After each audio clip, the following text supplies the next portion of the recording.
Operation tiger अखेर यशस्वी झाल्याची सूत्रांची माहिती। खबरदारी म्हणून तांत्रिक आणि कायदेशीर बाबींची शिवसेनेकडून चाचपणी। उबाठा पक्षासोबत किती खासदार आज होणार स्पष्ट। दिल्लीमध्ये उबाठाची संसदीय पक्ष कार्यालयात बैठक। व्हीपमुळे सर्व खासदारांना उपस्थित राहणं बंधनकारक। गटस्थापनेच्या पत्रावर 2 खासदारांच्या सह्या नसल्याची माहिती। आगामी लोकसभा निवडणुकीसाठी संजय दिना पाटलांना उमेदवारीचे आश्वासन हवं। ईशान्य मुंबईच्या जागेवर भाजपची ताकद। 6 खासदारांच्या शिवसेना प्रवेशाची घोषणा 20 किंवा 21 जूनला। उबाठाकडून काय कायदेशीर पावलं उचलली जाणार याकडे एकनाथ शिंदेंचं लक्ष।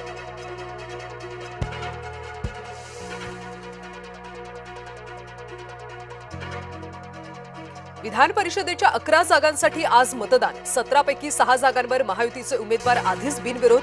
11 जागांच्या निवडणुकीचा निकाल 22 जून।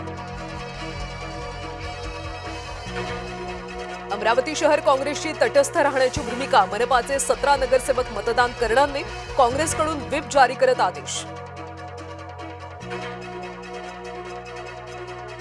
अन्न आणि औषध प्रशासनाची राज्यभर धडक कारवाई। राज्यभरातल्या 21 आस्थापनांवर अन्न आणि औषध प्रशासनाच्या धाडी।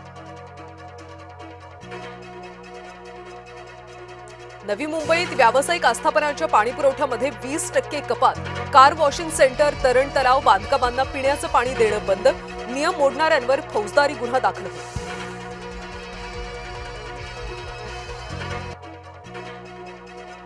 बारामतीमध्ये धावत्या सीएनजी बसला अचानक आग। चालकाच्या प्रसंगावधानामुळे मोठी दुर्घटना टळली।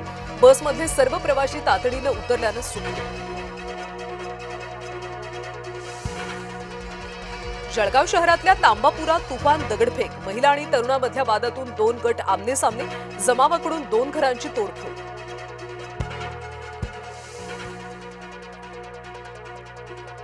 टेलिग्रामवरच्या बंदीसारखी नाटकं थांबवा। पेपरफुटी माफियांवर कारवाईची राहुल गांधी यांची मागणी।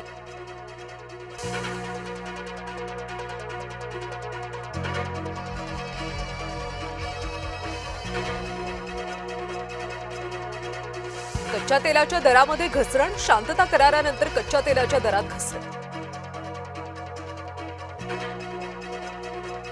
मोदी पंतप्रधान असेपर्यंत जर भारतावर हल्ला झाला तर अमेरिका भारताच्या मदतीला असणार सर्वात पुढे। डोनाल्ड ट्रम्प यांचं मोठं विधान।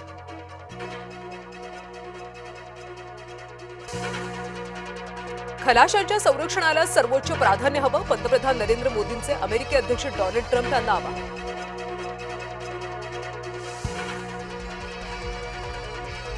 वर्ल्ड कप स्पर्धेमध्ये भारतीय महिला संघाचा सलग दुसरा विजय।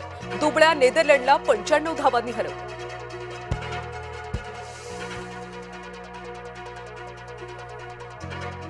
टीम इंडियाचा अफगाणिस्तानवर 170 धावांनी दमदार विजय।